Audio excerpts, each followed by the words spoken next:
From the Presidential Palace, Manila, Dateline, Malacanang.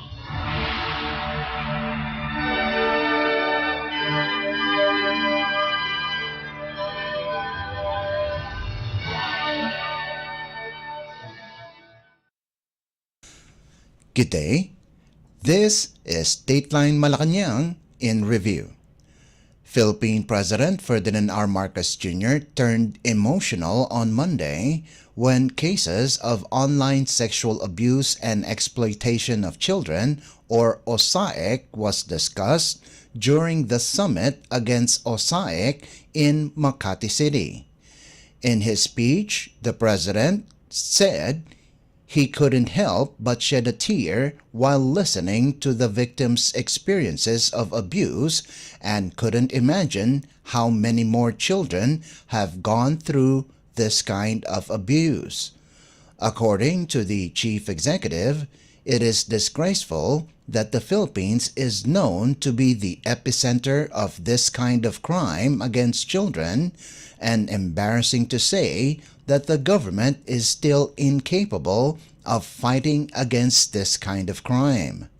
Because of this, President Marcos directed concerned government agencies to beef up its fight against those behind this crime. Let us listen to the speech of Philippine President Ferdinand R. Marcos Jr. during the event. As I was listening to the young lady, and she is a lady, I could not help but shed a tear to have to relive the suffering that she went through, and to think how many other children are, even as we here sit in this fancy hotel room, eating our fancy food, continuing to suffer the same fate as she has. And accompanying those tears that I just shed was a deep sense of shame, because we have not done enough for the Philippines to now be considered the epicenter of, let us not shorten it into a clinical term, OSAIC. It is sexual abuse and exploitation of children. And I leave it to your imagination. And I would imagine in some cases your imagination cannot even begin to fathom what is done to these poor children, to our poor children. And so we must do more. We must do more. The Filipino culture, one of the most important part of the Filipino culture is family. We are known around the world for that. We are so well known for it that Filipinos are the number one caretakers of foreign children all around the world. I go and travel and meet important leaders all around the world. And they say, and I'm talking about kings and queens and presidents and prime ministers. And they say to me, I was raised by a Filipina. My second mother is a Filipina. And that's what we Filipinos are.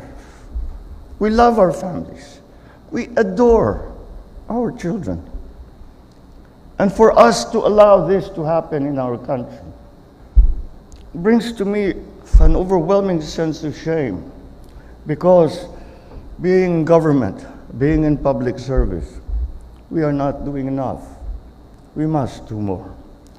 However, I am happy that we have now, together with the Interagency Council Against Trafficking and the Department of the Interior and Local Government, that we have had now this conference, and the IJM has organized this very important event.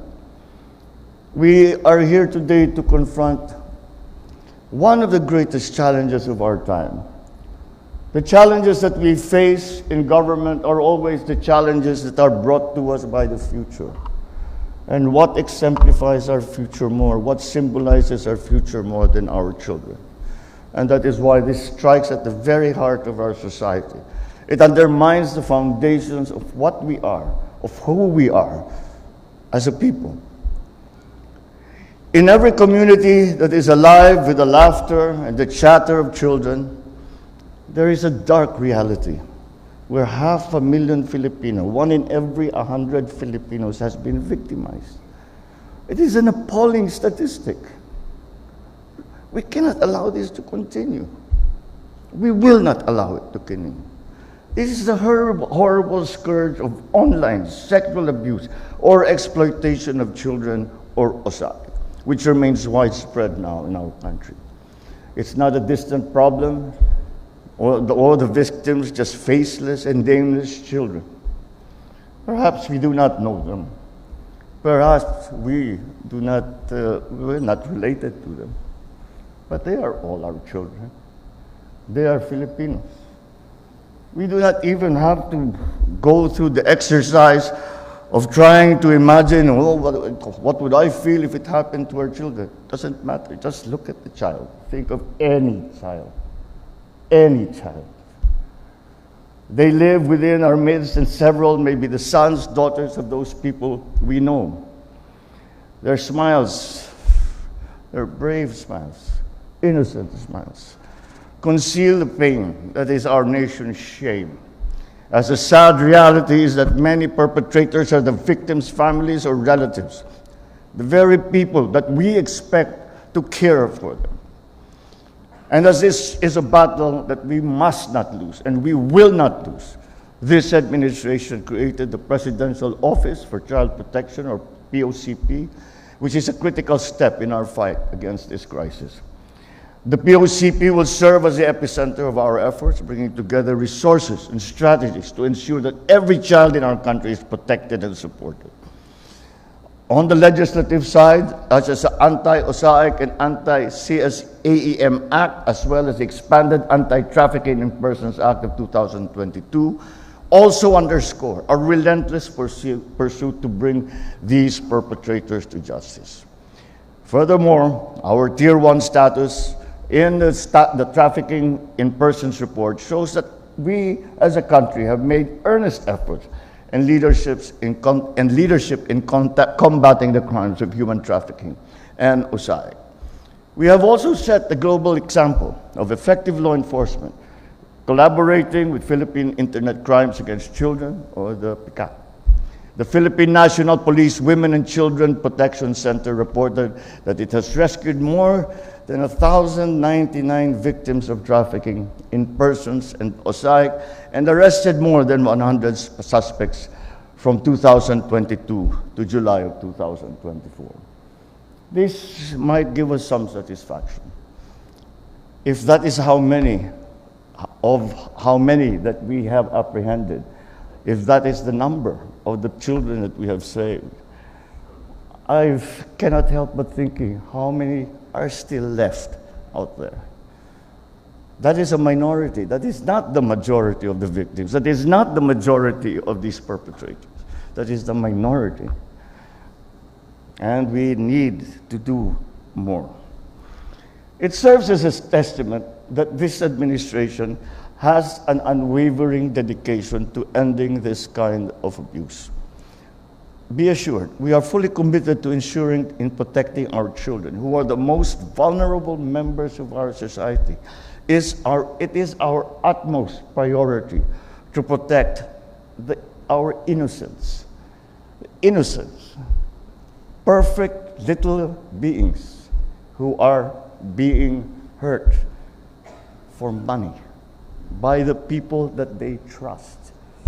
So to everyone here, this summit is a significant waypoint, a moment to reflect on our progress and renew our commitment to eradicating OSAIC. To our international partners, we extend our gratitude for your aid to us in continuing this fight. Your support has been valuable in our mission to save children, rescue victims, and give them a chance to start over. As we move forward, let us reflect on our roles in these critical battles. To the DSWD, the DOH, DOJ, DepEd, DILG, let us stand firmly by our sworn duty to protect the innocent children who have no power to defend themselves and have only us to look to do that for them. Continue to develop training programs, ensure that our law enforcement, the prosecution, social workers, teachers, other public servants are well equipped to handle these cases. Strengthen our criminal justice system to the end that all who perpetrate this abhorrent crime are put behind bars and made to pay for what they have done. And everyone should think not only twice, but 3, but 4, 5, 10, 100 times before committing this abuse again. I have said it before, I will say it again. This administration will do everything. We will spare no effort to combat these heinous crimes against our children. The LGUs have a unique position as they are positioned to foster an environment where child abuse is not tolerated. Leverage your knowledge and experience to ensure that no child falls victim to OSAIC. With the launching of Report OSAIC, Report OSAIC, we are hopeful that this will help increase community awareness of what OSAIC is, how we can prevent it, how we can help those who are suffering from these abuses, and the legal consequences for committing what we consider as the worst crime against humanity. To our communities, this administration implores you to be suspicious, be watchful, and report even the slightest inkling of abuse. I reiterate my message in the State of the Nation address. Let us not turn a blind eye to wrongdoings because passivity enables evil to perpetuate. One call to the Makabata Helpline, 1383, can save one child. Let us all make the Philippines the absolute worst place for those who abuse and exploit children. To our victims and survivors, your stories to continue to push us in the right direction. Your extraordinary courage motivates us to do better. Look at this young lady, what she has made of herself, besides all the evil that has been perpetrated to her and the people around her. And yet she has made something of herself. And this is what we destroy when we allow these exploiters to continue with doing what they are doing. That is what we destroy. We destroy that hope, that possibility, that life that is God-given and should not be taken away by anyone but God Himself. We cannot even begin to imagine the horrors that they faced. It's not their burden to carry alone. The entire government is with you. We hold your hand and walk along the arduous path towards healing and recovery. As we were discussing many of the measures that we were trying to put into place, I reminded all the heads of the different agencies what we are trying to do here, what is the most important part of this work that we are trying to do here, is to save the child, save that life. That should be always our primary consideration, because life, when taken away, never be returned. And for whatever we do, a part of that child's life has already been permanently taken away. Perhaps we can offer another option, another form, another chance at a good life. And that's what we have to always remember. This is not about crime. This is not about money. This is not about exploitation. It is about preserving and saving and making sure that our future is bright. Our children are our future. Let us save them. Let us keep them safe. Let us keep them healthy. Let us keep them strong. Because that way we keep our future safe and healthy and strong. It is that existential in its importance. We are resolute in our commitment to provide services that will help move the victims forward. such as therapy, reintegration to DSWD and its partners, including, of course, the IJM. Let us build a world where justice and compassion prevail and every child's safety and dignity are upheld. Dahil sa bagong Pilipinas, inaaruga at pinoprotektahan natin ang ating mga anak. Sa bagong Pilipinas, binibigyan natin ng pag-asa ang mga biktima. Sa bagong Pilipinas, sinisigurado natin na may mananagot sa mga nagsasala. Sama-sama po natin tapusin ang usahay. You just heard Philippine President Ferdinand R. Marcos Jr. Dateline Malacanang. Philippine President Ferdinand R. Marcos Jr. on Monday has set the political tone of the administration's Partido Federal ng Pilipinas or PFP as the midterm elections draw near. Speaking during the PFP National Convention and General Assembly at the Diamond Hotel in Ermita, Manila, the President urged PFP members to be always sincere with allied parties. The Chief Executive also urged them to help their political allies while they plan for the upcoming elections. President Marcos said the party should also lead its allies in handling most pressing issues within and outside the alliance. Let us listen to the speech of Philippine President Ferdinand R. Marcos Jr. during the event. I'm very glad that we can see that there's progress that is happening as we move on to in preparation for, well, filing is our next big event. And we have now, within the PFP, organized ourselves properly so that we can already look at not only the personalities who are going to be involved, the personalities who are going to be candidates, but also those who are going to run the campaign. Dahil alam nyo naman, hindi naman yung kandidato lamang kahit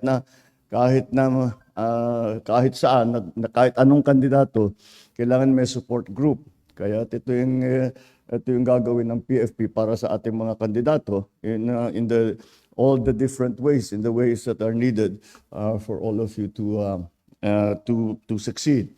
Kaya yun ang ating hindi lamang yun, kung hindi yung support group na nga ay nabubuo na natin dahil yung leadership and the assignments of the different areas and the different areas that need to be attended to are now at least filled, so we can now carry on with the actual nuts and bolts of our campaign na iniisip na natin paano tayo gagawa.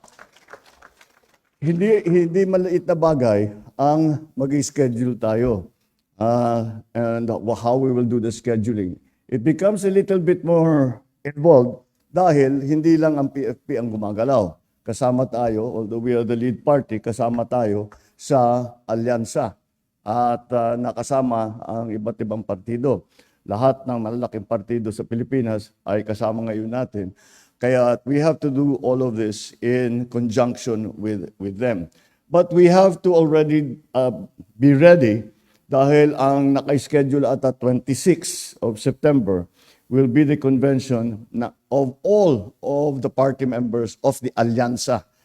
Hindi na ang different parties, lahat na ng partido nandun na, where we will be at deciding many of the issues that are still outstanding, where we will be finally coming to terms with the differences in terms of approach of the different parties.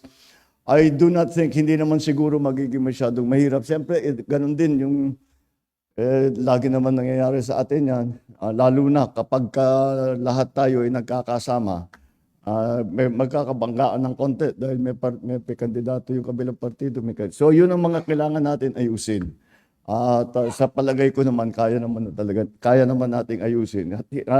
Although, siyempre, ako ang lagi kong sinasabi that Kung wala kang magawa, baka mag-free zone ka. Pero hanggat maaari, ayaw ko mag-free zone.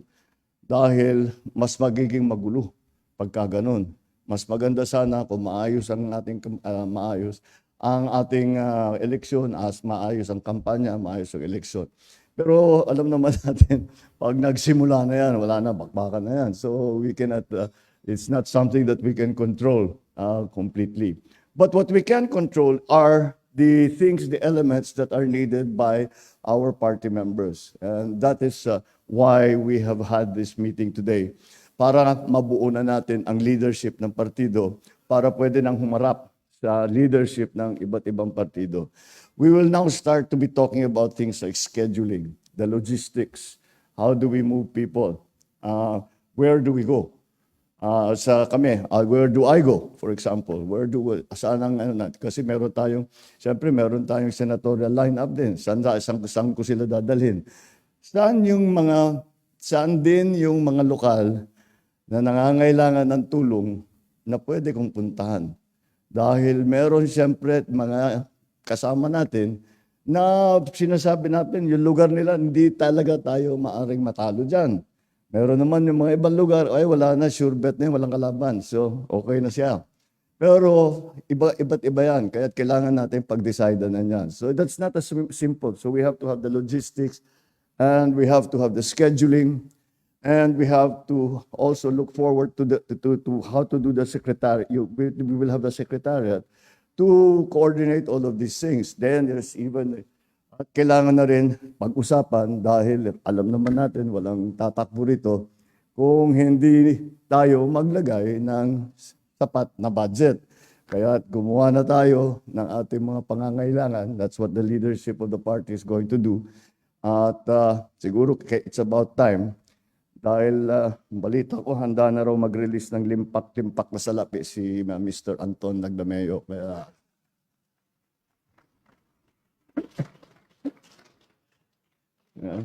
ikaw kasi hingi ng pera. Sabi ko, sige, ikaw mag-release.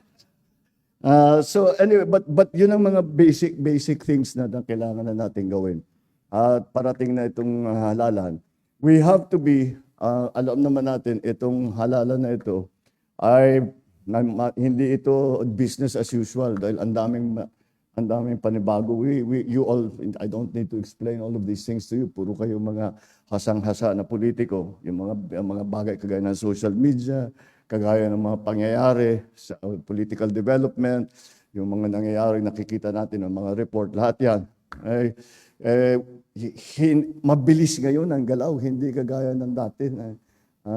Kung ano yung kampanya mo, yun ang plinano mo, yun ang gagawin ninyo. Pero sa ngayon, iba. Habang kahit nagsimula na yung kampanya at palapit na yung eleksyon, kailangan nag-a-adjust pa rin tayo dahil mabilis gumalaw mabilis magbago. Kaya kailangan ng organization natin maayos para makapag-respond tayo na mabuti. So ipagpatuloy natin yung ganyang klaseng organization. Let's get now down to as detailed as we can. Without remembering, and let's get down to as much detail as we can, but always remembering that we are doing this in consonance with other parties who have their own interests, who have their own. So, siyempre may bigayan yan. But meron siyempre, PFP, ourselves, we will stand by our members, siyempre. At yan ang ating lagi namang ibinabanggit. There are many approaches to do this, and we think that but it's not the 26th will not be the first time hindi naman first time na nakipag-usap tayo sa ibang partido. We are actually discussing all of these issues with them every day. So to a great extent, we will be able to come to an agreement for all of these issues relatively easily, I think. Relatively easily. Not that it would be easy, but relatively easy palagay ko magiging mas maayos. But nonetheless, we still have to be very well organized. A lot of every campaign depends on how well organized the campaign is. Kahit na magaling ang kandidato mo, kahit na marami kang handa kang gumastos na malaki, kahit na maganda ang survey mo, pag hindi naging maayos ang kampanya mo, wala rin mangyayari. Marami tayong nakikita na ganyan, na nag-complacent, na naparelax-relax, walang talo, wala naman akong talo, tapos natalo na nga. Hindi natin pababayaan na mangyari yan sa any of our members. And for that matter, for any of those na naging kasamahan na natin dahil sa alyansa. We have to be sincere about the alyansa, the alliance that we are creating with the other parties. Kailangan sincere din tayo. Na siyempre, tutulungan din natin sila. At magtutulungan talaga tayo. And that's really the best way kasi may synergy yan. Kapag naging maayos ang usapan natin together with the other parties, mas magiging maliwanag ang eleksyon, even down to the municipal level. I think that the biggest problems will probably it's always the same. Pareho lang naman. Pareho mong tao, parehong gustong tumakbo. Sabihin natin, PFP, yung isa nasa lakas, nasa NPC, parehong gustong mag-mayor, parehong gustong mag-congressman. Yun ang mga kailangan natin ayusin. Pero hindi masyadong marami yung ganon. Parang less ngayon kaysa dati. Kasi matibay ang partido. Naging matibay ang partido, kaya nagkaganyan. So, let's always keep that in mind. Let us organize ourselves in as best as we know how. But always keep in mind that we have to work with other big groups who also have their own interests. And we have to make allowances for them as they will be making allowances for us. So let us continue with this. I think we are on a good road. I think we have done politically anyway. I think that much has already been done. We have made a great deal of progress in terms of the politics of the upcoming campaign and election. Yun lang, kaya't kailangan na ngayon, yung politika medyo nakikita naman natin na may trend na ng kaunti. At pwede pa natin tulungan yan, pwede pa nating i-endorse yan at i-promote yan. At kaya naman, para magawa natin yun, kailangan para mapagsamantalahan natin kung ano man ang mga advantage natin, magamit natin na mabuti, ay kailangan maayos ang patakbo ng kampanya natin. And that's why we have to be very, very clear within the party who is what, who does what is expected of the party by our candidates. Kasama yan. Hindi naman kami naman magsasabihin ng PFP, ito yung kailangan nyo. Kayong gusto naming i-kampanya at ipanalo. Kaya titignan natin kung ano yung mga pangangailangan ninyo. So, let us continue with this organization. I hope that the next time we meet, meron na tayong committees. We already have, wag lang natin i-overburden because we will have Gov. June, meron din tayong gagawin mga sectoral committees together with the other parties over the whole alyansa. So kailangan adjustable tayo ng konti na pag dumating ang araw, sasabihin, okay, may finance committee ang lakas. Sasabihin natin, paano natin ipagsasama together with it? Ang thinking ko siguro, kung it concerns our party or concerns our party mates, tayong mamahala when it comes to that. And the same with Lakas, the same with NPC and UP with NP. Lahat ng ibang partido na kasama natin ngayon. Kaya we will let us decide on those issues, on how to handle those issues. But always keep the party as the lead. The PFP is the lead party in this campaign and in this election. The PFP will remain the central force in the political aggregation that we are creating together with all of the other parties that we have come into agreement with. Kaya, yan ang ating mga pinaplano. Gawin natin na maganda ito. as I said, lahat naman kayo highly experienced politicians. Kaya we have a wealth of very good people here who have run and won many elections. And so between us, siguro naman, malalaman natin kung paano yung pinakamagandang approach para dito sa halalan. Hindi naman nagbabago na masyado yan. Ang magbabago lang siguro, paano nga yung pagka yung alliances. Kasi hindi lang tayo nag-iisang nakatayo. Kaya yun lang, at patuloy natin gagawin ito. At I hope when will be the next time that we can assemble again. Para meron na tayong organization, meron na tayong secretariat na mamamahala para sa ating mga kandidato. At para masabi na natin sa kanila, saan kayo tatakbo pag may problemang ganito, saan kayo, kung may scheduling problem, kung may logistics problem, kung may budget, whatever. Dapat alam na nila kung sino ang pupuntahan nila. So that's the next step para maging functioning na ang partido natin, specifically for the 25 election. So we're making good progress, and as I said, yung ating mga kasamahan sa alyansa, we are also making good progress. We have always been in touch with all of them. The different parties really have made very clear what are their concerns, what are their requirements, what do they want to do. We have made the same thing clear also to them, that ito yung pangangailangan ng partido. Ito yung kaya namin, we can take it on. These are the things that PFP can be in charge of. These are the things that we cannot take care, we need help with this, etc., etc. Yun ang mga aayusin natin. Yun na ngayon, ang magiging halos briefing na yan the next time.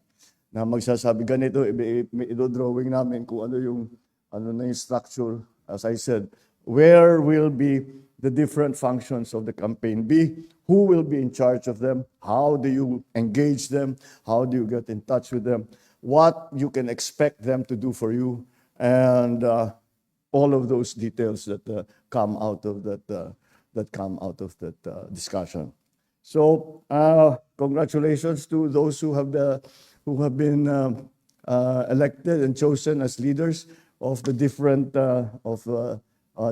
positions in the party and the different regions, regional ang ating ginawa.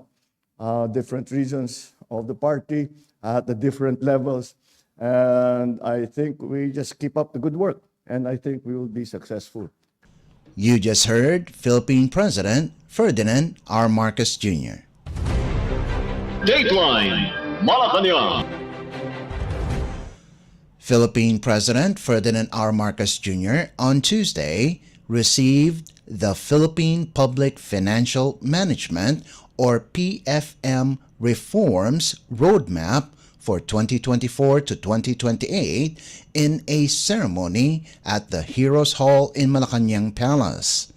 The PFM Reforms Roadmap 2024 to 2028 serves as the country's blueprint that seeks to harmonize policies across government agencies and promotes transparency in the use of public funds in line with the Philippine Development Plan, or PDP, 2023 to 2028. Through the Department of Budget and Management, or DBM, and the PFM Committee, the roadmap highlights the need for stronger coordination across all sectors in resource management, capacity building, integration of technology, and stricter implementation of financial programs. In his speech, the President said, this roadmap gives the government a clear mandate of ensuring that public funds serve a purpose that truly matters and will make a difference. The Chief Executive expressed confidence that with the new roadmap, the government can now act faster and deliver better services to the Filipino people. Let us listen to the speech of Philippine President Ferdinand R. Marcos Jr. during the event. As we convene for the endorsement of the Public Financial Management Reforms Roadmap of 2024 to 2028, we find ourselves at a critical juncture in our nation's pursuit of meaningful transformation. It is not just a mere endorsement of policy. It is a reaffirmation of our collective resolve to build a system that serves not just the present, but the future of every Filipino. With this roadmap, we give a clear mandate of ensuring that the money entrusted to us by the people serves a purpose that truly matters, that will make a difference. It is about swift, efficient disaster relief and response actions so that no community is left behind when disasters strike. It is about better public health care access, ensuring that medical costs do not become yet another burden for our citizens. It is about expanding social services, creating not just a safety net, but opportunities for every Filipino to succeed, no matter what their circumstances may be. Because of this, I issued Executive Order number 29 last June of 2023 in order to strengthen the public financial management information systems and to streamline its processes. The PFM committee was directed to revisit our policies, to revise outdated frameworks and create a strategic roadmap that reflects the changing needs of the Filipino people. It's one thing to create policy, but another to ensure that they are properly implemented and with real tangible results that will be felt by ordinary Filipinos. As we stand here today, we have in our hands the Philippine PFM Reforms Roadmap 2024 to 2028, a product, I know, of a great deal of hard work and much dedication from those who were involved. That challenges the status quo. We question what we have grown accustomed to and drive change that require not just technical expertise, but in fact requires courage and conviction and an exercise of political will. It emphasizes stronger coordination in resource management, greater capacity building, wider integration of technology, and stricter implementation of financial programs across sectors. In this new PFM, we are committed to synchronize planning and budgeting at our local, regional, and national levels, as well as streamlining our institutional frameworks to reduce the time spent on bureaucratic processes. Because the faster we move, the faster we deliver our services to our people. For cash management policies and processes, the monthly disbursement program schedule will be revisited, and the payment systems for public expenditures will be modernized. There will be an assessment of non-compliant agencies with the preparation of asset management plans. We will also conduct measures to address their issues. Moreover, capacity building programs for lagging agencies will also be implemented, and so that we adopt these new systems together, and that there is a common, shall we say, language between all of the agencies. Meanwhile, under accounting and auditing, we will standardize internal audit guidance by consolidating existing manuals and standards across agencies. As part of the capacity development focus, we work towards the creation of a PFM Institute with expert practitioners and dynamic training courses for all of those who are working within the system. Ladies and gentlemen, digitalization is not just a trend, but it is a necessity in making informed decisions in the modern world. Under the digital PFM, we will implement and map data systems for the budget and treasury managed system, revisit the unified accounts code structure, and create a policy framework for PFM data sharing. My colleagues in the national and local governments, as well as our development partners, this roadmap is not just about figures and systems and structures and plans and charts. It is about embracing innovation and using that to our advantage in order to provide more efficient, more streamlined services to the public.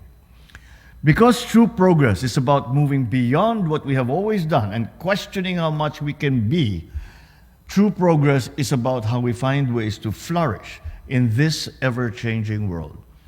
So congratulations to everyone involved in the crafting of the PFM Reforms Roadmap 2024 to 2028.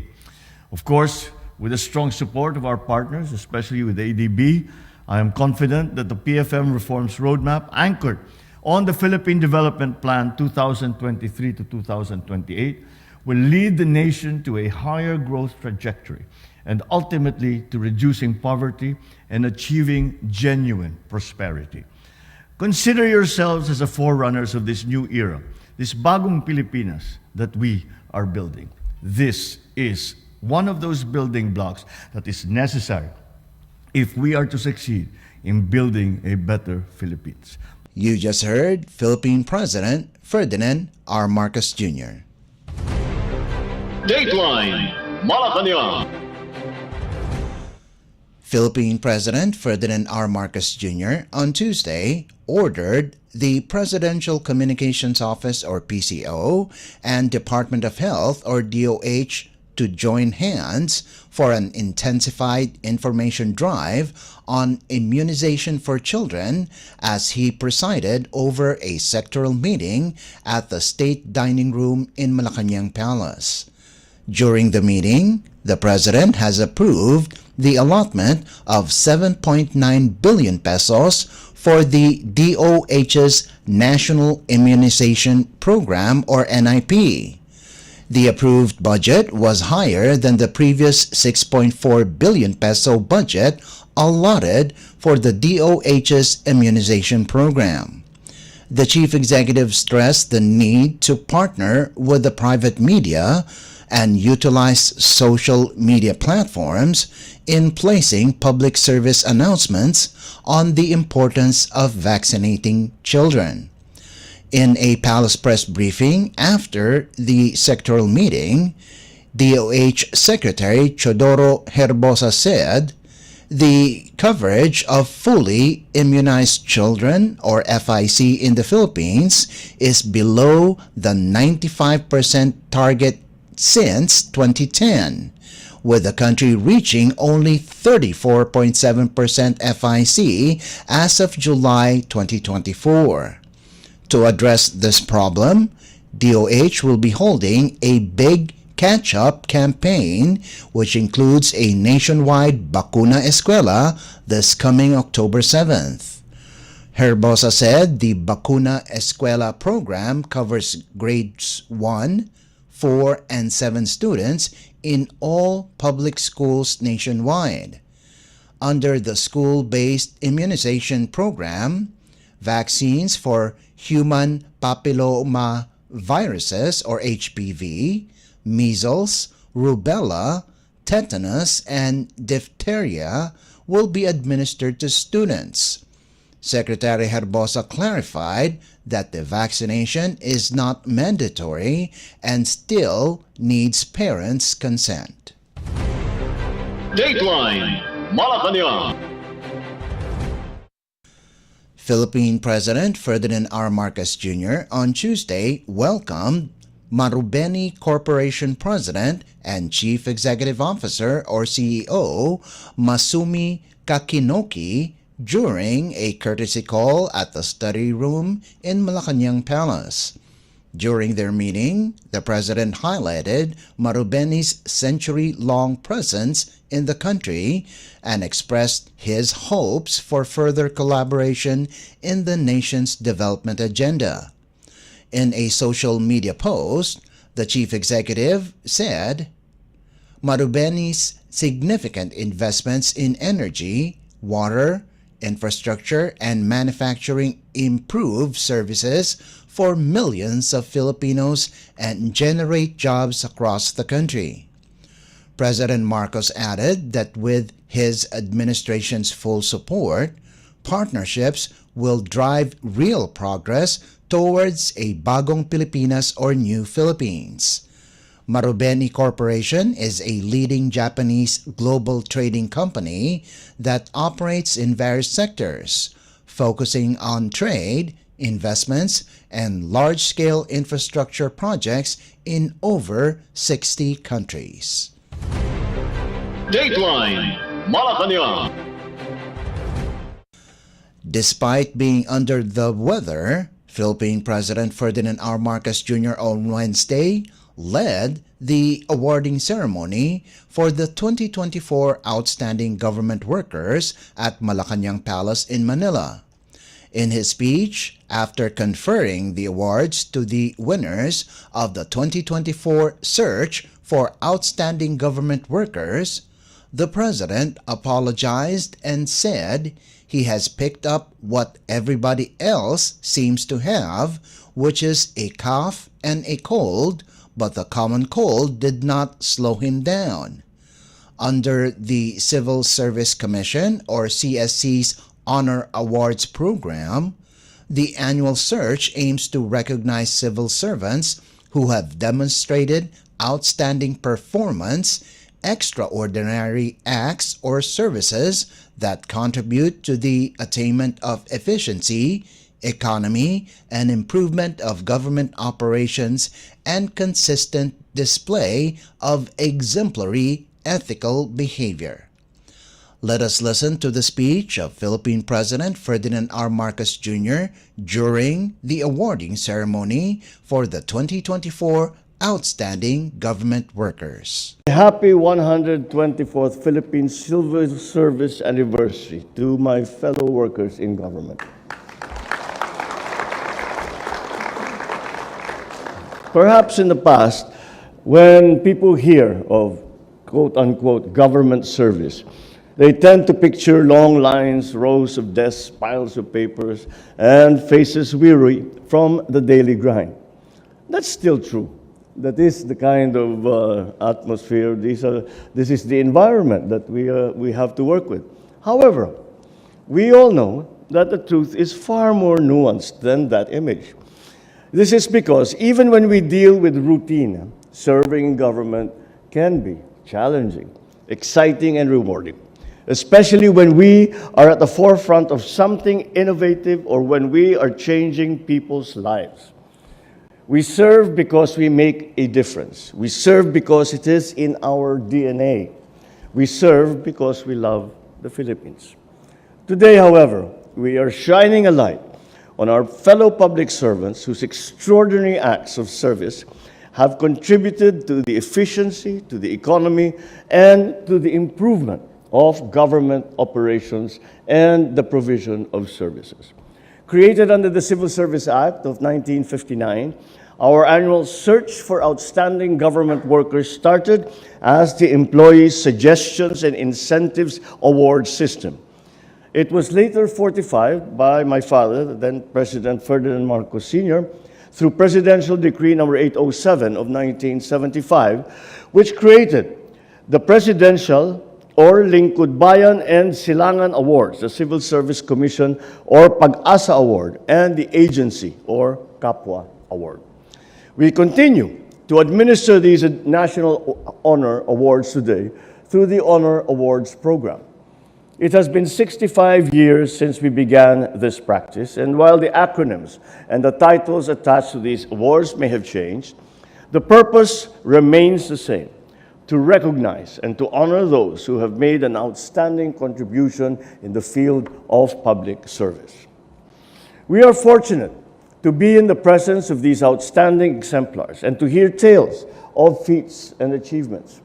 And I think you will have noticed that when we were together on stage, we were having some very animated discussions, because I have to say that we are all very, very impressed by the quality of the work that was exhibited by the winners, and no doubt those who did not win this year, but will one day do so.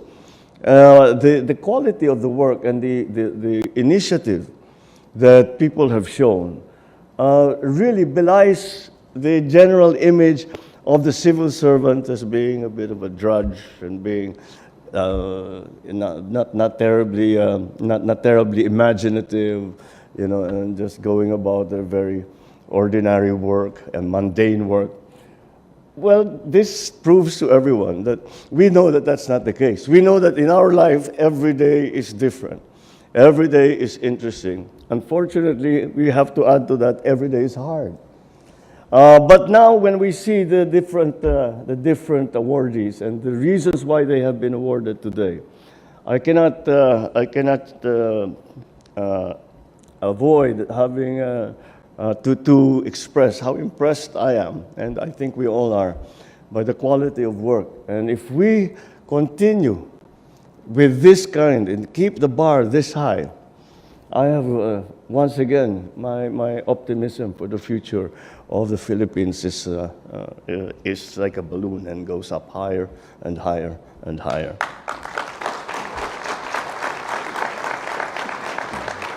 Our Presidential Lingkod Bayan awardees have shown us that it is possible for public servants to make a deep and lasting impact beyond the confines of our communities and our institutions. One of our awardees, a municipal department head in Iloilo, whose vision drove him to transform a 15-hectare abandoned fish pond into an eco-park.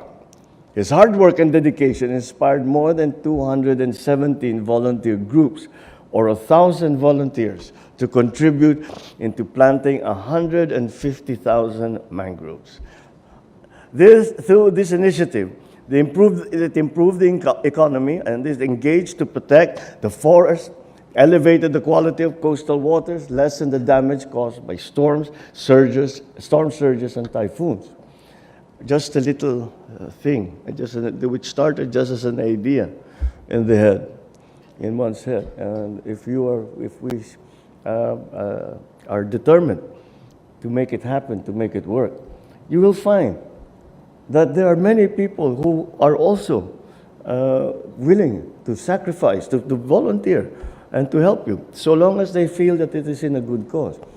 Ganyan naman na kasi ang ugali ng Pinoy.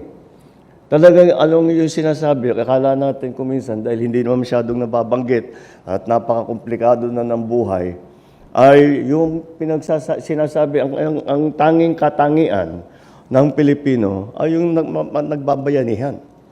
And that is where we need leaders such as these awardees to lead the way and to inspire people to come and to do this work. And again, I have always found that there are very, very many Filipinos by nature are helpful. Filipinos by nature love the Philippines. Filipinos by nature love Filipinos.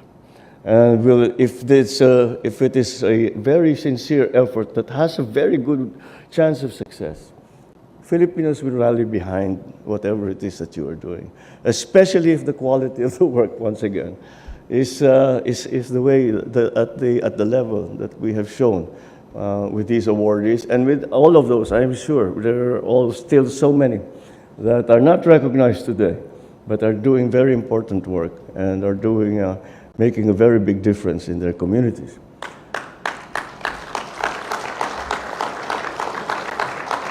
Furthermore, among our group of awardees, the pioneers of the Health Beyond Bars program, which provides a competitive health care to persons deprived of liberty, promoting their well-being through activities, training, and educational programs. Our CSC Pag-asa awardees have demonstrated that innovation and excellence in public service could benefit more than one department of government. Our Dangal ng Bayan awardees embody not only the image of an ideal public servant, but of the ideal Filipino, showing us that we can transform and save lives even in our day-to-day activities. So let me congratulate this year's outstanding government workers. Your exceptional service, you're complemented by your principles, your virtues, your hard work has truly inspired everyone to strive to make a difference in our society. You serve as the pillars upon which our government can draw its confidence and to build its momentum in achieving a bagong Pilipinas. So let us remember that the impact of our work does not lie in the recognition that we receive or the laurels that we are given. It lies in the hearts that we have touched, the communities that we have reached, and the lives that we have changed. After all, government work is about making our people, our country, and our world better than when we found it. Let us continue to live by our constitutional mandate that public office is a public trust. We should remain transparent, accountable to all our people, and to serve them with integrity, loyalty, and efficiency.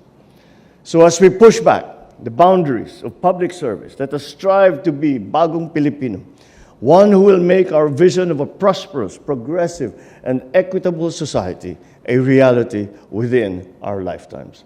Once again, thank you for all the good work that you all do. And I hope that this small recognition that we do today to our awardees, it just serves to remind us of the army of people who are working quietly, who are not recognized, but continue to go to work every day and do their job the best way that they can. And for that, I thank you all who are in the civil service. Maraming salamat po. At magpatuloy po tayo sa paglilingkod at sa pagbuo ng isang mas maliwanag at mas masaganang kinabukasan para sa ating bansa. You just heard Philippine President Ferdinand R. Marcos Jr. Dateline Malacanang. Philippine President Ferdinand R. Marcos Jr. on Thursday stressed the importance of giving land to graduates of agriculture-related courses to produce new breed of farmers equipped with modern technology and tools. During the ceremonial distribution of Certificates of Land Ownership Award, or CLOAs, to 1,217 Agrarian Reform Beneficiaries, or ARBs, in Coron, Palawan Province, the President said the country needs a new generation of farmers to revolutionize the agriculture sector. This, as the Chief Executive acknowledged that many of the Filipino youth do not understand the importance of agriculture in Philippine development, noting that many seek opportunities in sectors outside farming. President Marcos assured the ARBs of the government's continued support to encourage them to pursue innovative farming strategies to develop the agriculture sector. Let us listen to the speech of Philippine President Ferdinand R. Marcos Jr. during the event. Kung gaano kalinaw ang inyong tubig at kaaliwalas ang kapaligiran sa inyong isla, ganun din kagaan at kaganda ang aking pakiramdam na makasama kayo ngayon rito. Isa ang lalawigan ng Palawan sa pinakamagandang lugar, hindi lamang sa ating bansa, kundi kinikilala rin sa buong mundo. Kayo po ay nabiyayaan ng mga magagandang tanawin tulad ng underground river sa Puerto Princesa at magagandang isla sa Coron, El Nido. Bukod pa rito ay nagkaroon din kayo ng mga likas na yamang angkop sa agrikultura. At ang yaman pong ito ay hangad nating mapalago ng umunlad ang sektor ng agrikultura dito sa region ninyo. Kasama po ang kagawaran ng reformang pansakahan na pinangungunahan ni Secretary Estrella.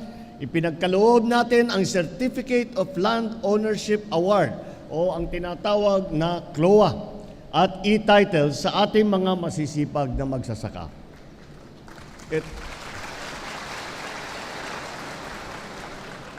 Ito po ay patunay na ang lupang inyong pinaghirapan ay sa wakas naging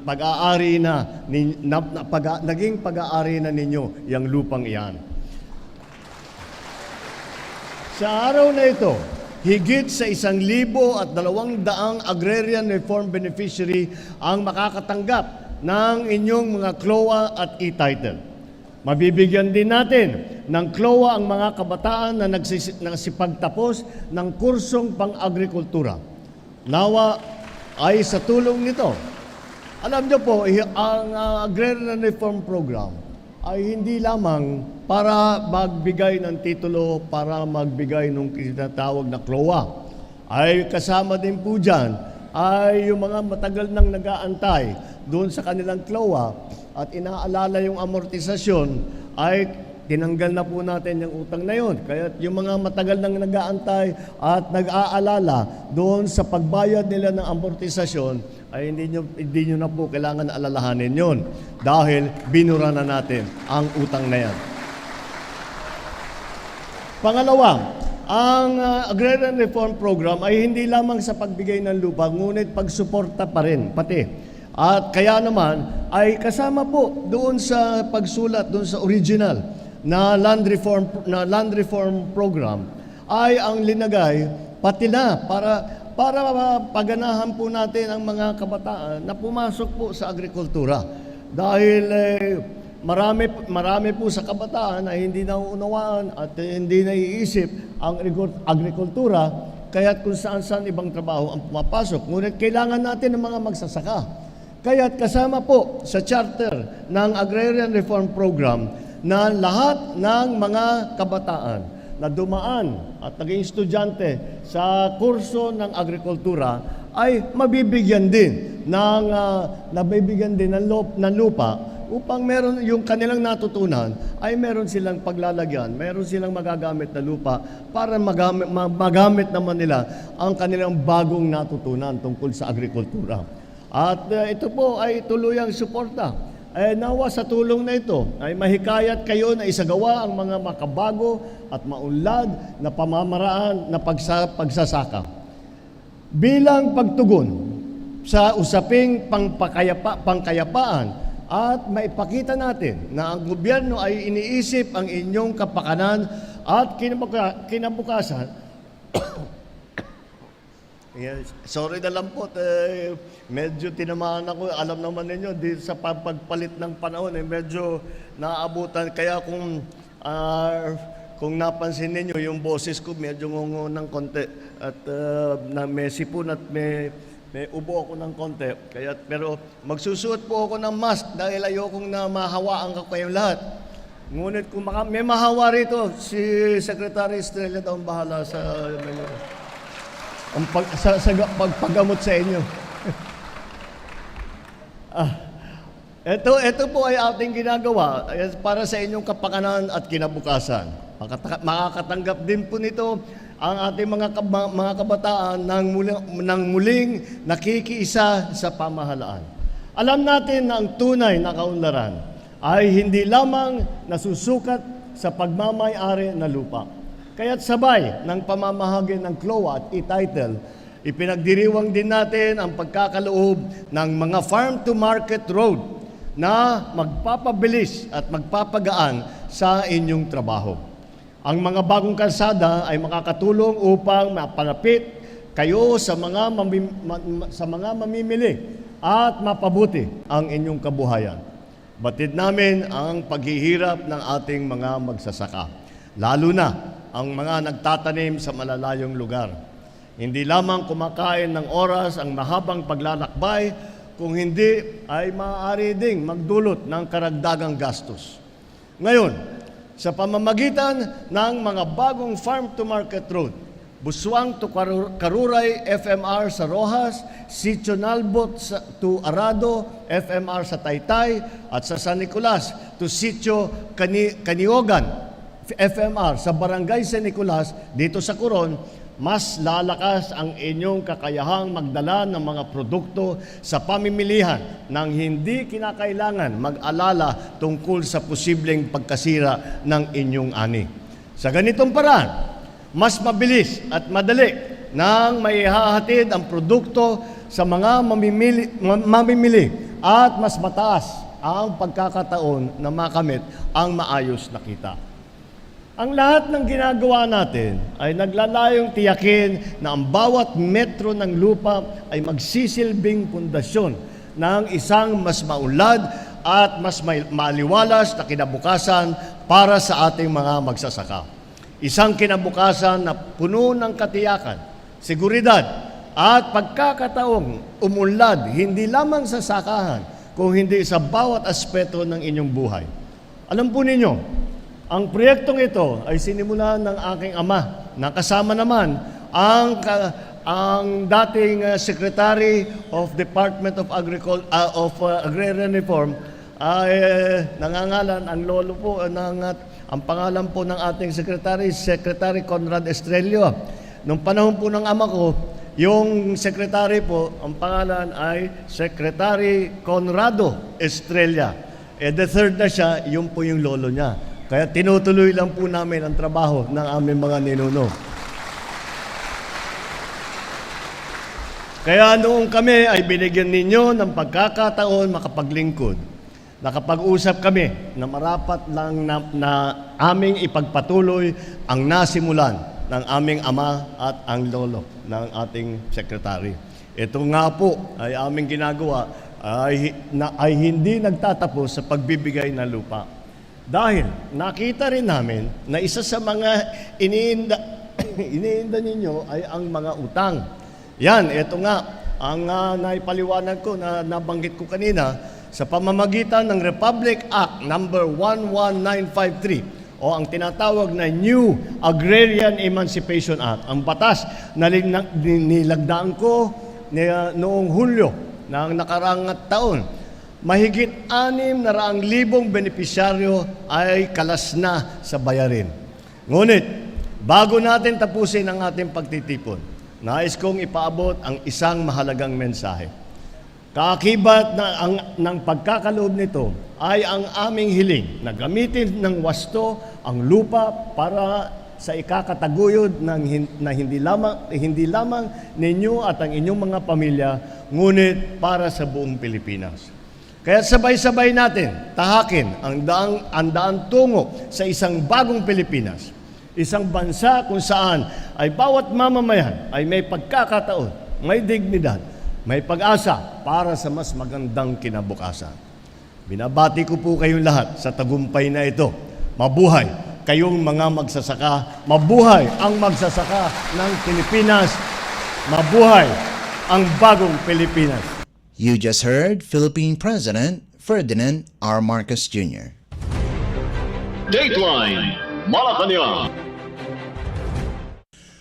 Meanwhile, residents from far-flung communities in Region 6 and the Negros Island region can now rely on the local government during times of medical emergencies, as Philippine President Ferdinand R. Marcos Jr., through the Philippine Charity Sweepstakes Office, or PCSO, distributed on Thursday 51 state-of-the-art patient transport vehicles, or PTVs. In his speech during the turnover ceremony in Pasig City, Iloilo Province, the President emphasized the importance of providing immediate help to all Filipinos.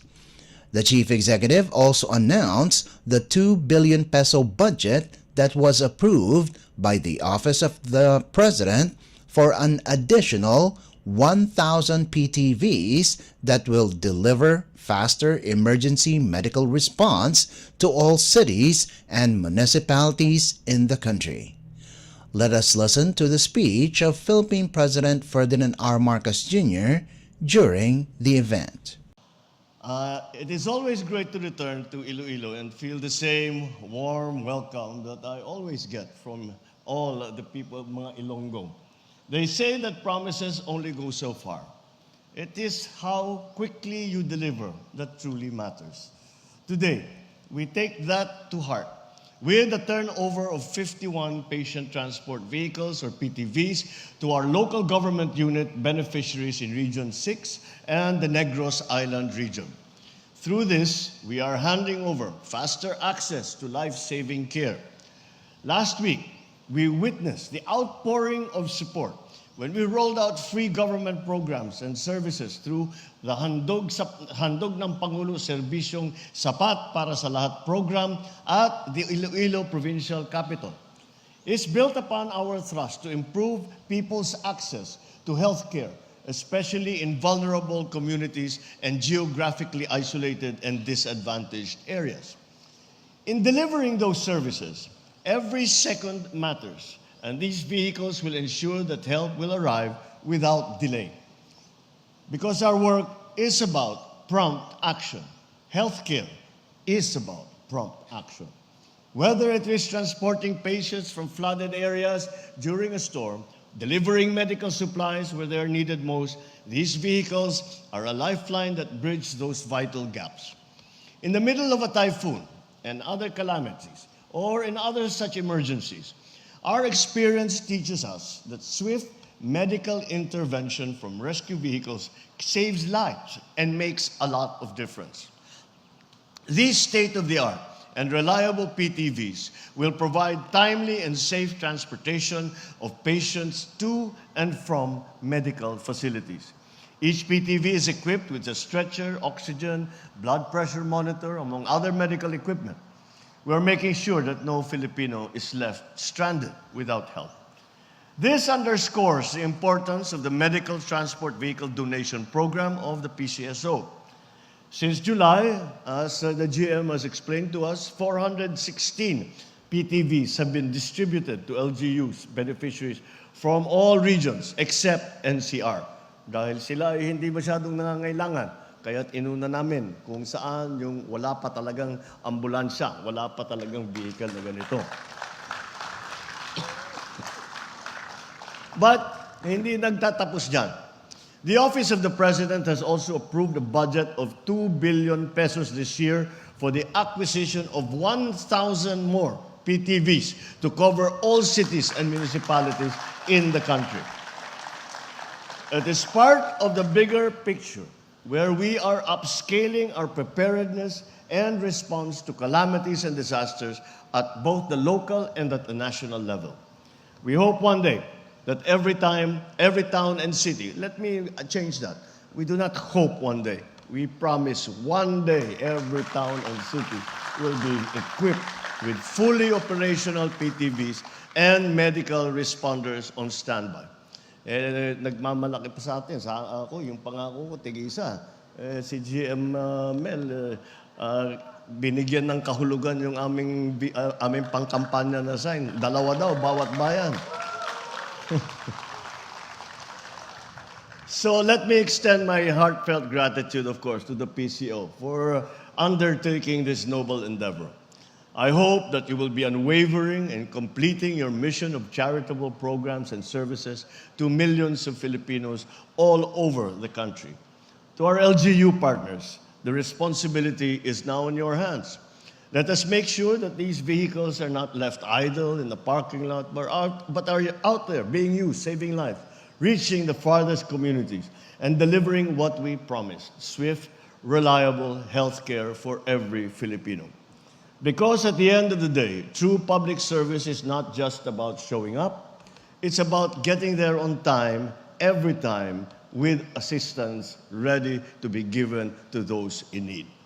As we continue to put the welfare of our fellow Filipinos at the top of our priorities, be assured that we will continue investing in healthcare, not only in the form of medical facilities and assets, but also in capacity building of our medical professionals. With us working together, I'm confident that we will succeed in bringing forth a brighter, a healthier, bagong Pilipinas for all of us. You just heard Philippine President Ferdinand R. Marcos Jr. Dateline Malacanang. The lease of almost 2,000 farmers in Panay Island is completed as they receive the Certificates of Land Ownership Award or CLOAs and e-titles from Philippine President Ferdinand R. Marcos Jr. on Thursday. A total of 1,932 Agrarian Reform Beneficiaries or ARBs in the provinces of Aklan, Antique, Capiz, Iloilo, and Guimaras now own the land they farm.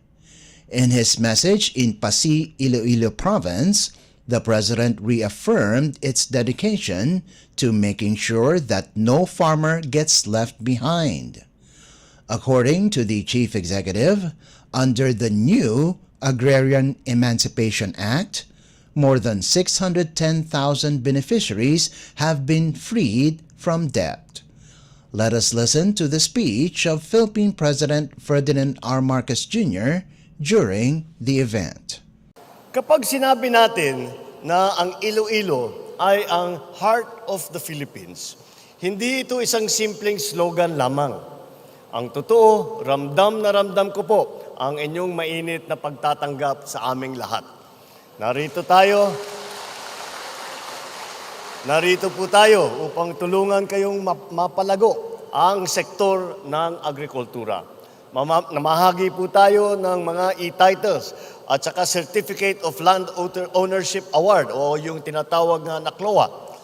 Ang mga benepisyaryo pong ito ay hindi lamang sa Iloilo, kung hindi maging ating mga kababayan sa Aklan, sa Antique, sa Capiz at Guimaras na bumubuo ng magandang isla ng Panay.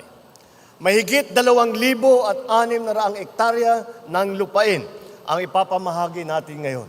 Ngunit, ang mas mahalaga rito ay ang pagbabago sa buhay ng halos 2,000 magsasakang nagtatanim ng pag-asa sa lupa na ngayon ay pag-aari na ninyo. Ang bawat titulo, ang ating pinagkaloob,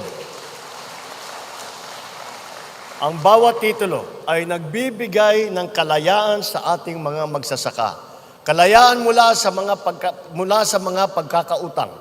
Kalayaan sa magkakaroon ng tiyak na kinabukasan para sa kanilang pamilya. At kalayaan na makapagplano para mas maunlad ang inyong mga bukas. Noong bumisita ako dito noong Disyembre, noong nakarang taon, nakita ko ang pangangailangan ng ating mga magsasaka. Ngayon, narito po ako uli at dala po natin ang solusyon na magbibigay ng pag-asa, hindi lamang sa panandalian, kundi pangmatagalan. Kaya po, sa araw na ito, ay makakatanggap ang higit na 1,700 benepisyaryo ng e-title at magkakaroon naman ng higit 200 magsasaka ang magkakaroon ng CLOA. Ang ating pamahalaan ay batid na marami sa inyo ang magkaroon ng maraming pagsubok sa pagsasaka. Pero ito ay pangako namin, hindi namin kayo pababayaan. Lahat ng ito ay bahagi ng mas malaking layunin na tiyakin na walang magsasakang maiiwan. Kaya po sa araw na ito, hindi lang tayo nagdiriwang ng mga numero. Ang tunay na selebrasyon ay ang inyong tagumpay. Ang bawat pamilyang may lupa, ang bawat magsasakang hindi na nangungupahan pa. Kung hindi po ninyo naitatanong, itong proyekto po ay nasimulan po ng aking ama at ang kasama naman niya na kalihim nung panahon niya ng Department of Agrarian Reform ay si Secretary Conrado Estrella naman, ang lolo ng ating kasalukuyan na kalihim. Sabay nilang tinupad ang kanilang pangarap na makatulong sa ating mga magsasaka. Kaya naman po, ang pangarap na ito ay itutuloy namin ngayon kami ni Secretary Estrella ay nabigyan ng pagkakataon. Hangad din ng pamahalaan na tulungan kayong mabura ang utang sa lupa.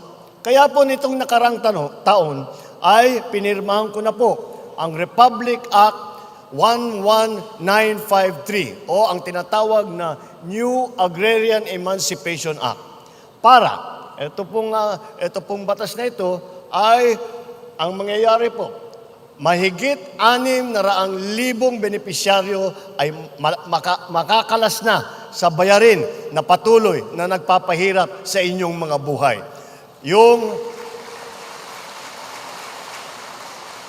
Yung pong pag inaalala ninyong amortisasyon, na palaki ng palaki ang utang, hindi nyo naman na isasaka ang inyong lupa, ay lahat po yan, ay pinag-usapan na namin at hinanapan namin ng paraan. Lahat po ng utang na yan, bura na, hindi niya kailangan alalahanin. Kaya katulad po ng kwento nitong proyektong ito, alam po namin na kayo ay mayroong sariling kwento sa buhay, may sariling pangarap. Ngayon, hindi na ito isang pangarap, kundi isang katotohanan na sabay-sabay natin isinasakatuparan sa bagong Pilipinas. Ang tagumpay ng bawat magsasaka ay tagumpay ng bawat Pilipino.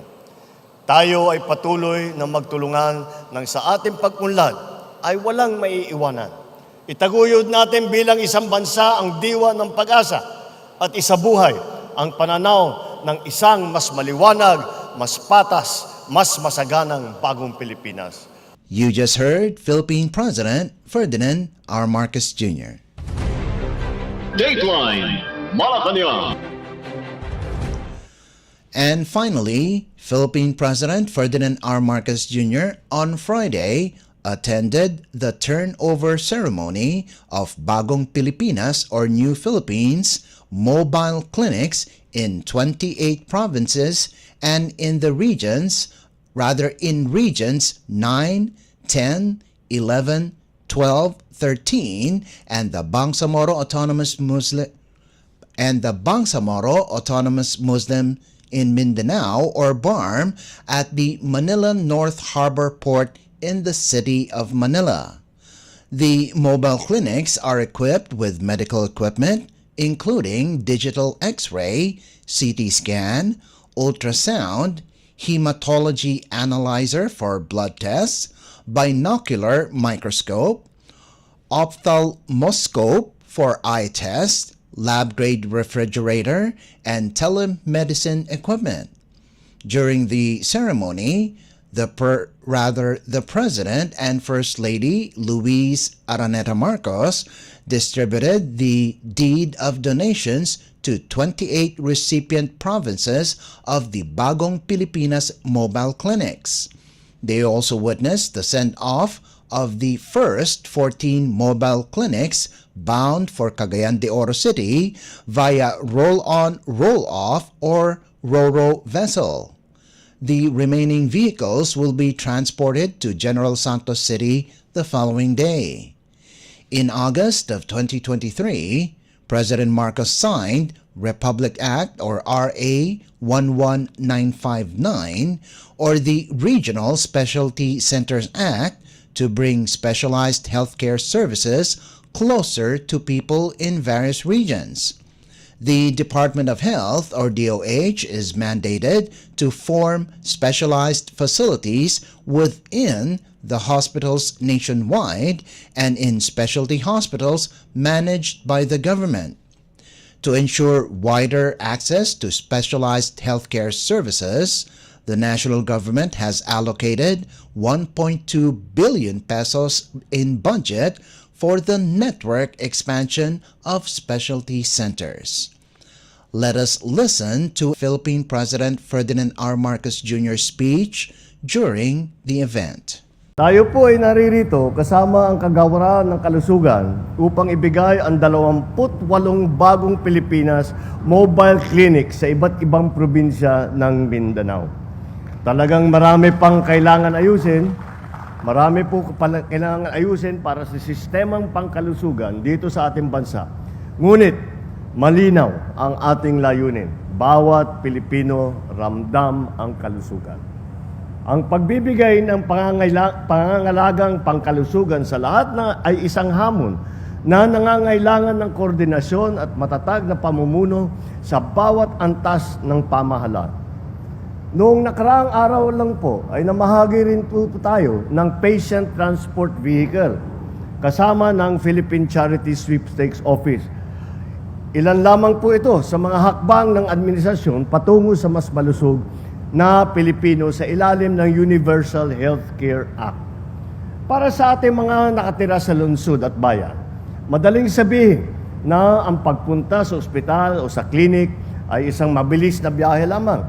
Pero sa ibang bahagi ng bansa, ang pagpunta rito ay parang isang masalimuot na paglalakbay. Minsan, kinakailangan pang sumakay ng bangka, maglakad ng ilang oras, magdasal na sana'y makarating ng ligtas, magbabayad pa ng pamasahe. Dito natin makikita, hindi lang distansya ang kalaban, kung hindi ang oras, ang pagod, ang gutom, at pangamba, at ang gastos. Ang mga mobile clinic na ito ay bahagi ng ating malawak ng pangmatagalang plano sa ilalim ng Health Sector 8-Point Action Agenda. Sa pamamagitan ng mga mobile clinic at sa tulong ng lokal na pamahalaan, Inaasahan natin na mapapalapit ang serbisyong medikal sa mga lugar na matagal nang nangangailangan ng higit na atensyon. Ang mga geographically isolated and disadvantaged areas o yung tinatawag natin na GIDA. Sa loob ng bawat unit, mayroong isang X-ray, ultrasound at laboratory equipment, mga pangunahing kagamitan na makakatulong para sa early diagnosis. Inikot po kami ni Secretary Herbosa sa loob ng isang nitong mga lab na van ay nakakagulat na ipagkasya nila lahat ng mga equipment na talagang kinakailangan kapag meron tayong mga tawag natin dati medical mission. Siguro ngayon hindi na medical mission dahil lahat ng pupuntahan nito ay magko-conduct ng medical mission. At lampas pa sa medical mission ito dahil tayo sa LGU. Ang medical mission lang natin, magpapadala tayo ng maraming doktor, ng dentista, sinasamahan natin ng mga ibang agencies of government, meron sa medical supply, ganun. Yun lang. Kung meron mang kukunan ng dugo, kung meron kailangan ni gagawa ng testing, iuuwi pa sa ospital bago makuha ang resulta. Ngayon, nandito na sa loob, nagulat nga ako it's very impressive, na pinagkasya nila lahat itong mga sophisticated na equipment. At dito sa van na ganito, at kung nakita naman niyo, parang poster lang ito kahit saan makapasok sa atin, kahit yung maliliit na lugar, makakapasok yan. At hindi na kailangan iuwi yung mga sample na kailangan naka-refrigerator, kailangan naka-yelo, dadalhin pa sa ospital bago makuha ang resulta. Ito, andyan na. Andyan, lalabas at lalabas. Mag-aantay lang yung pasyente at lalabas na ang resulta ng kanilang mga test. Ito ay makakatulong sa early diagnosis. Meron ding konsultasyon na isasagawa para mabigyan ng payong medikal ang bawat pasyente. Ang aking inaasahan din, dahil marami tayong mga areas na malalayo na hindi talaga napuntahan, hindi makapunta sa ospital. Ginagawa natin ang medical mission. At ang aking naging karanasan sa probinsya namin ay ito yung unang pagkakataon na ang bawat pasyente ay magkaroon ng medical record. Pagka bumalik yung medical mission doon, sasabihin, nagpatingin ako dati, pangalan ko si Juan de la Cruz, hahanapin yung record, yung doktor, yung mga nurse, alam niyo yung gagawin. Ito yung i-test ka namin kung. So I think that must include that as an important part of this. Na para dun sa area na yan, yung mga hindi masyadong, medyo malayo at hindi masyadong makapunta sa ospital, magkaroon ng medical record. Para habang tumatagal ang panahon, nakikita kung sila ba'y lumalala ang sakit o gumagaling naman o nagkakomplikasyon para makita yung record nila na doon sa nakaraan, doon sa health status nila. And that's a very, very important part. Dahil marami sa mga tauhan natin, marami sa mga kababayan natin, hanggang ngayon, walang medical record. Matatanda na sila, pero wala silang medical record. Pagpasok nila sa ospital, kung magpapatingin man sila, ang doktor at saka yung mga staff ng mga ospital, tinitignan pa rin starting from square one, ika nga. Kaya napakaganda itong pagkakataon na binibigay sa atin itong programa na ito. Sa mga serbisyo pong ito, mayroon tayong pagkakataong maiwasan o maagapan ang mga sakit tulad ng tuberculosis, diabetes, sakit sa bato, at iba pa. Ngunit, kahit gaano kagaganda at kamoderno ang ating mga gamit sa loob ng mobile clinic, ito ay mawawalan ng halaga kung hindi naman magagamit ng ating kababayan. Dito po kinakailangan ang suporta at serbisyo ng ating mga lokal na pamahalaan. Kayo po ang tulay ng sambayanang Pilipino at national government para magtagumpay ang programang ito. Dahil sa bawat mobile clinic, ang dala natin ay higit pa sa medical at na serbisyo. Naghahatid din tayo ng dignidad, ng tiwala at ng pag-asa. Pag-asa na sa kabila ng hirap na dulot ng malalayong lugar, maaabot sila ng pamahalaan. Inaasahan po namin ang inyong pagkakaisa upang mapanatiling maayos ang mga mobile clinic. Magagamit ito ng wasto at makatulong sa ating mga kababayan.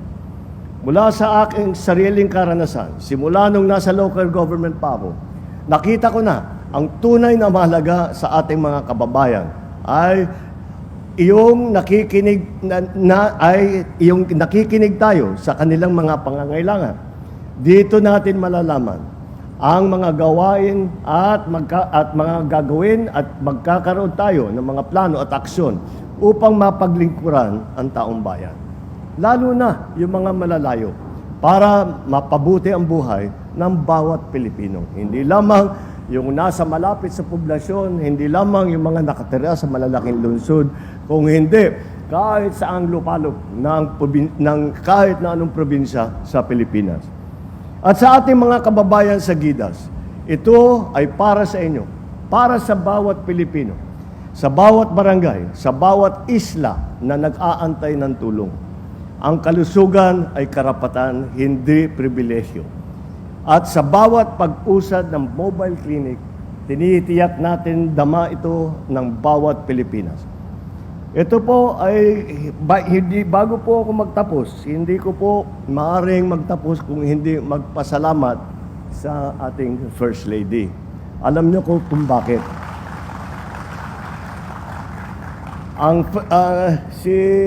Si Lisa ay meron siyang proyekto na tinatawag Love for All.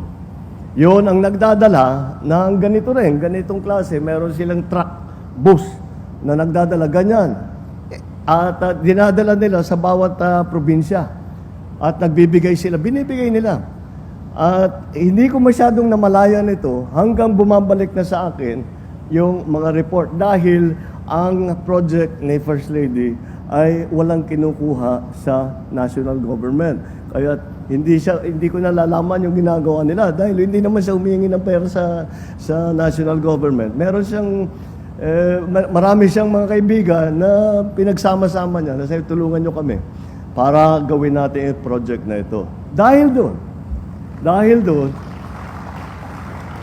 napakapalad ko rin, na ito yung napangasawa ko, talagang pareho yung aming pag-iisip kaya pagtulog sa bansa. Papagalitan naman ako mamaya na. Ba't ko raw siya laging binabanggit? Kaya na, dahil doon, ay naisip namin, damihan pa natin. Isundan natin yung lead na ginawa nung kanyang programa na Love for All. So, Lisa, wala na akong ibang sabihin. Tuloy mo lang yung ginagawa mo at ang laking tulong ng ginagawa mo dito sa ating healthcare system. With tamang-tama, being a mother and a wife, it's not surprising to see that this is the sector that you decided to work on. And again, we thank you. And this is important. Dahil sa bagong Pilipinas, bawat buhay ay mahalaga. Bawat bata ay ating minamahal, bawat pasyente ay dapat tinutulungan. Dahil, kagaya ng sa aking pag-iisip, alam ninyo, kahit pagandahin po natin ang ekonomiya, kahit na marami tayong makikreate na trabaho, kahit na mas malaki ang sahod ng bawat manggagawa, ay yan po ay hindi po mararamdaman kung ang tao ay may sakit at wala silang mapuntahan upang magpagaling. Napakahalaga ng ating healthcare system at yan po ay hindi po maaring maging masaya kung ikaw ay may sakit. Kung hindi mo alam kung ano yung karamdaman mo, kung paano mo gagamutin. Kaya yan po ay isa sa pinakamahalagang bagay sa ating ginagawa sa pamahalaan ngayon. Na makatulong sa healthcare system na lahat ng mga mahihirap na leksyon na natutunan natin ng pandemya ay gagamitin natin para tayo ay maghanda. Kung meron sakali mang susunod na ganyan, ay kahit na hindi lang para sa mga krisis, kundi sa pang-araw-araw ng pag-aalaga ng kalusugan ng ating mamamayan. You just heard Philippine President Ferdinand R. Marcos Jr. Dateline Malacanang. Before we conclude our program, Radio Pilipinas World Service of the Presidential Broadcast Service is heard over the following shortwave frequencies: 15.640 MHz, 17.820 MHz, and 12.010 MHz. You can also visit our Facebook page and YouTube channel at Radio Pilipinas World Service. You will be able to hear and view our Filipino and English programs, including news updates here in the Philippines. Kindly subscribe, like, and share our posts as well. And that concludes this edition of Dateline Malacanang in Review. For Radio Pilipinas World Service, this is Leo Magpayo. Good day and stay safe. From the Presidential Palace, Manila, Dateline Malacanang.